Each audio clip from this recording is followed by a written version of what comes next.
That time again. We're back with the Noon Whistle. I'm John Anzalone. And I'm Chris Trottier. And we have two fellow colleagues and leaders in the state of Wisconsin, Jim Michlig from Muskego and Dustin Lehman from Mukwonago.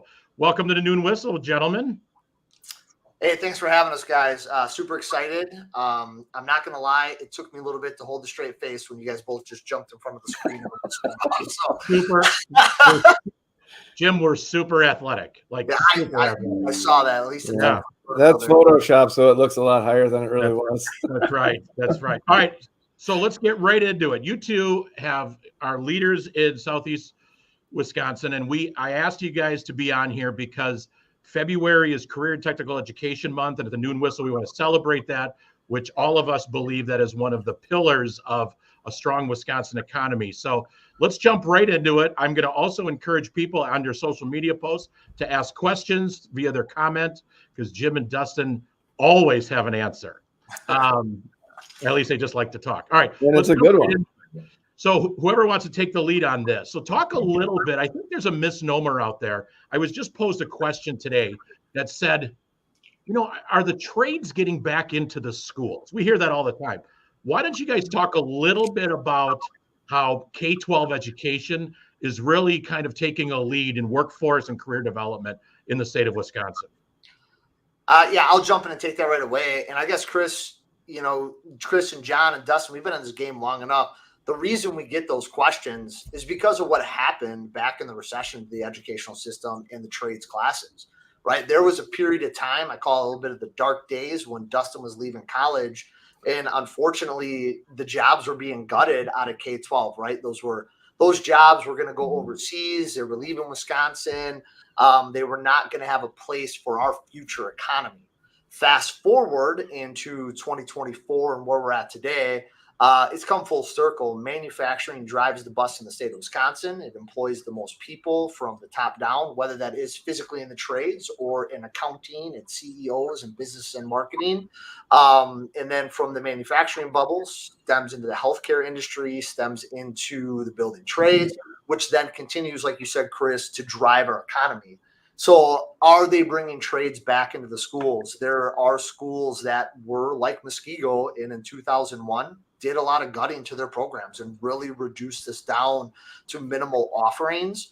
And now fast forward, our community has spoken, our state has spoken, our region has spoken, and we are very fortunate that we just passed a $28 million referendum focused on CTE and the trades specifically. So we're growing. And Dustin went through that process 6 years ago, Dustin?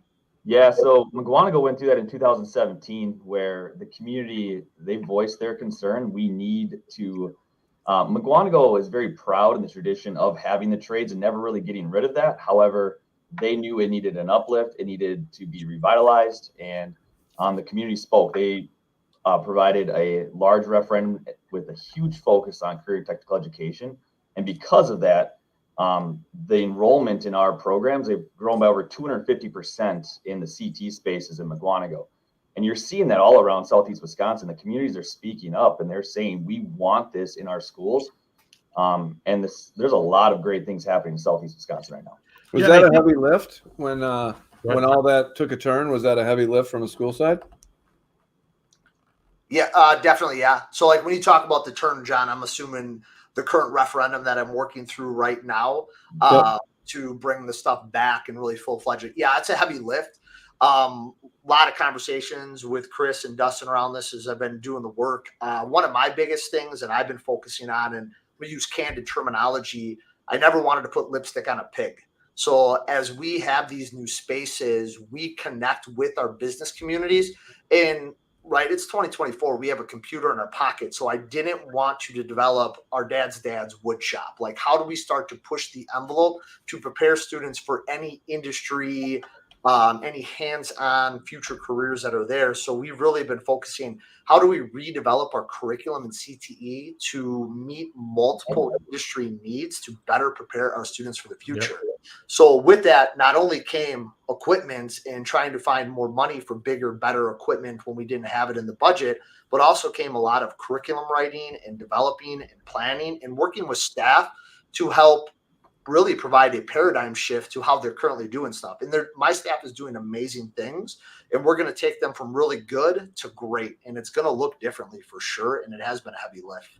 And I think when you look at, one of the reasons I can speak to like why I think the three school districts on here, have conversations is because all of us can speak to that same journey, right? We can all speak to that remodel, that career pathway development, using strategic partnerships to engage our employees to get work-based learning experiences, YAs, industry recognized certifications. And that kind of leads to, some of the viewers may think Dustin misspelled something on the back of his wall, but it really does stand for MUC-CTE. It's not like MUC-T. So talk a little bit about the CTE portion, Dustin, because that's your space. Both of you are former CTE, which stands for Career and Technical Education teachers. Career and Technical Education. You guys are both CTE teachers. So talk a little bit about what you're seeing nationally. I mean, I know you guys have spoken nationally. You've spoken regionally. Talk a little bit about with some trends, kind of piggybacking off what Jim just said, in career and technical education. What are you seeing? Yeah, so I would say in Jim especially, we're all about branding and trying to educate what career and technical education is. I think in the background, everyone kind of thinks like, oh, it's the trades. And absolutely, it is the trades, and we do that really well. However, it is the healthcare workers. It's our future business and marketing, our hospitality, all of those different careers kind of all built in. And when we look at the national level, when Jim and I go to some of these conferences and we speak at some of these conferences, we're always pleasantly surprised at how well Wisconsin is doing CTE. We have some very high functioning school districts across the state doing some really great things. So I think CTE within the K-12 school system has never been stronger, and there's never been more opportunity for us to really grow our programs. The alternative funding that's been available through our certifications, through our different grants, it is there. You just have to get it. You have to go for it. It takes a lot of work, but it's necessary to get our kids ready for what is about to hit them when they graduate from all of our high schools. So I would say we're in a good spot, but there's a lot of work to do. Yeah. But there's a ton of opportunity if you go for it. And I'm gonna put my friend John here on the spot because he's older than the three of us, not by much. Not together. Right, but he's young and spry.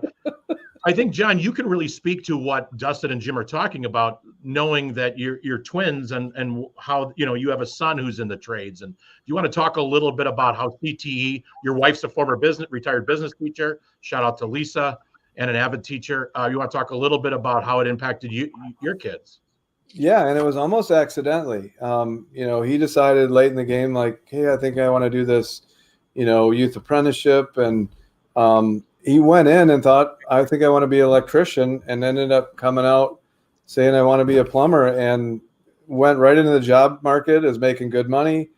It was a game changer for him, and it was something that he didn't participate in until, like I said, late in the game, his senior year. But eye-opening for us as well as him. And yeah, to be able to say, I did the electrical thing, I thought it's what I wanted to do, I didn't want to do that, and then slide into another trade was a game changer. And yeah, like I said, came out of high school making good money, and he's still going to school. Obviously he's in his apprenticeship and working towards a journeyman, and he's going to have a good career out of it. So like what you guys do is so important. And I guess it brings the question of, do you think kids are aware? Like, are you getting to the point where kids are aware of, like, this is something I need to step into or give it a try? Dustin, you don't mind, I'm going to kind of jump on there because I just want to add in.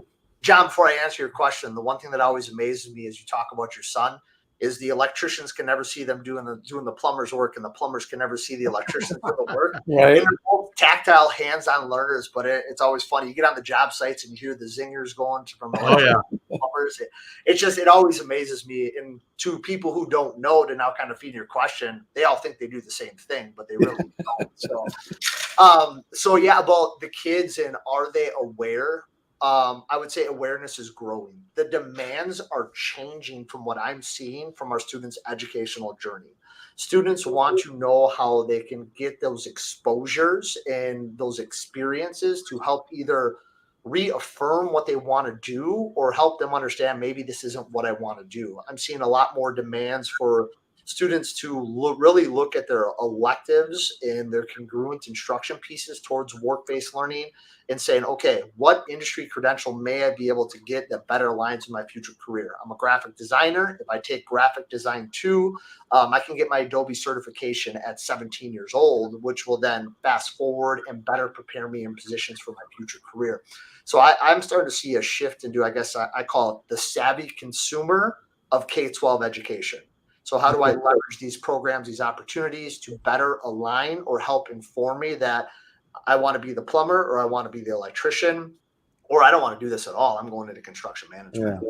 So taking a step back, have employers, is it educating employers as well, or were they waiting with open arms like send them to us?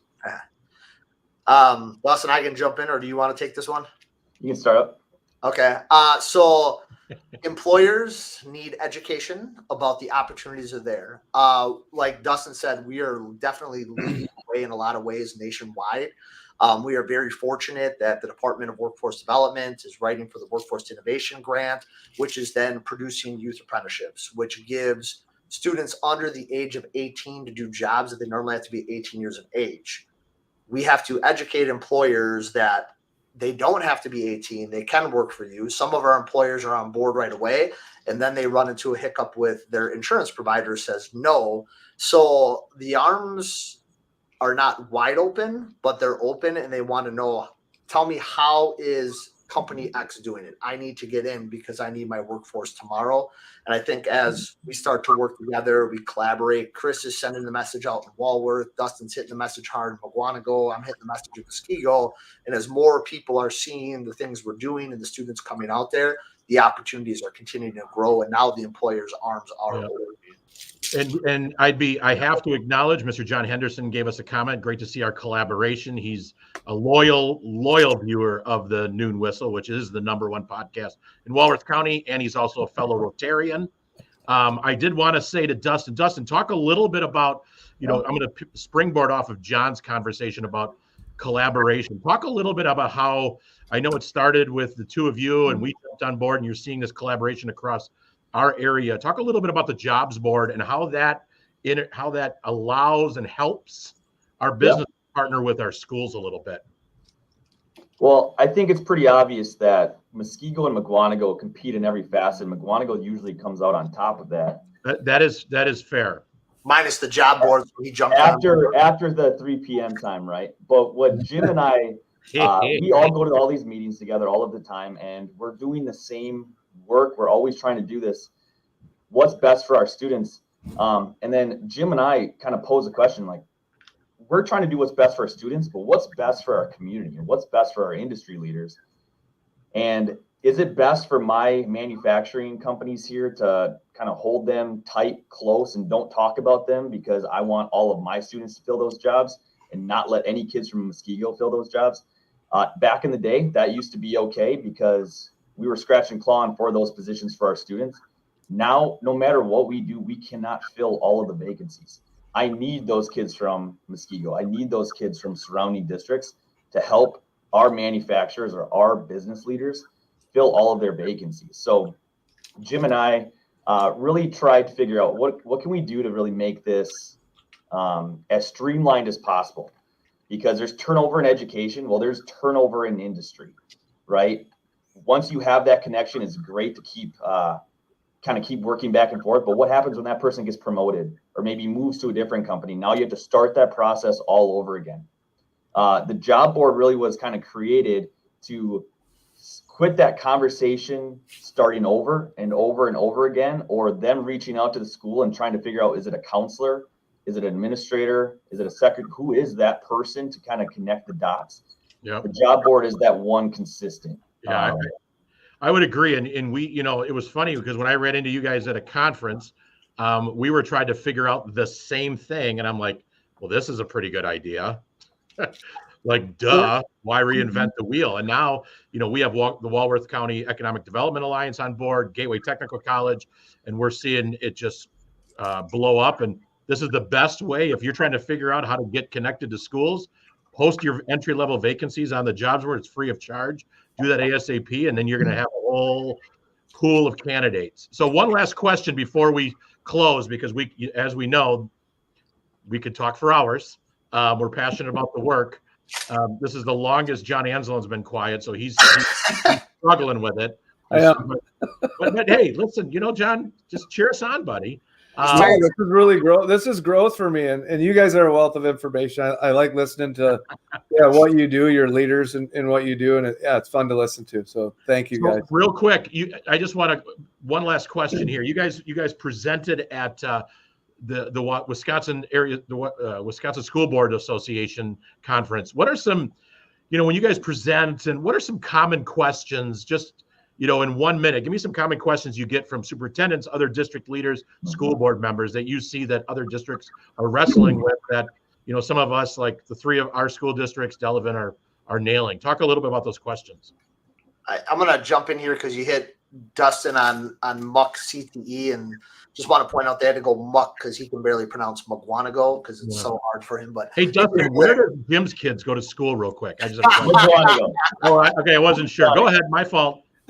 So one thing I always tell people, and me and Dustin talk about often, and we definitely saw this at was the stuff that we're doing, 90% of it's not like it was revolutionary, something new, right? We do career fairs. They've existed forever. What we found was happening is things happened on silos in your school systems or your business partners, and people didn't know how to connect the dots. And if you had that teacher that year, you may have gotten an experience, and it wasn't streamlined for all parties within a system. So sorry for the bell there. So what we've noticed is that one thing I think Elkhorn, Mukwonago, and Muskego do very well is the branding and the messaging. How do you brand and message the opportunities and the programs that you have so your students, your parents, your community members, and your business partners know where to go to at least start the conversation to provide the opportunity? So when I was listening at WAS, when I was talking to school board members, I think we have something that does that. I'm just not sure about it.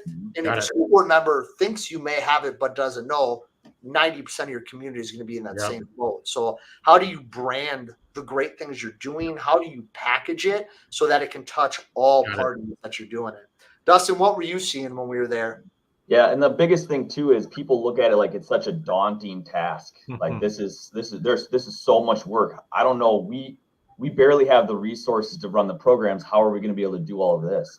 And they don't realize the alternative funding that is out there, to the point where Jim and I often say, how can you afford not to provide these opportunities for your students? Yeah. So I think that's a big thing too, really just the exposure, that not all school districts understand the idea that they can bring in lots of alternative funding through grants, through certifications, and all while you're doing that, it is what is best for our students and our future workforce. Yep.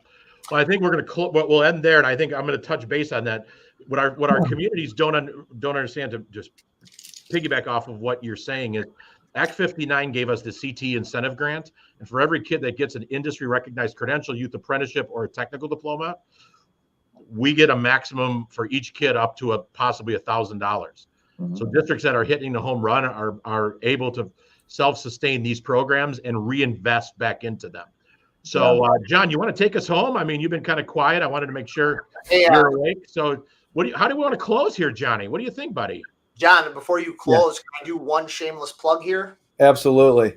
All right. So I just want to let everyone know to continue these conversations. And Chris, you were there last year. Chris and John may be presenting. I just haven't told them yet. I want to continue these conversations in June 17th and 18th. Sponsored by the WMC, Wisconsin Manufacturing Chamber of Commerce, is Wisconsin's Level Up Convention, how to attract and build Wisconsin's top talent and workforce. So join us. We are going to continue these conversations with some of the top leaders in the state of Wisconsin to educate on how to not only tap on those funds that Chris just talked about, but then also how to show best practices for the business community. So join us in June if you want to continue these conversations. Yep. And it's in Plover, Wisconsin, correct?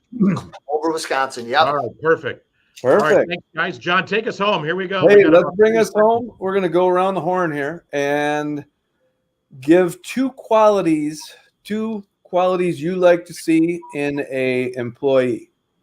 And I'll kick it off. I mean, the first one for me is you got to have a haircut like Jim and I.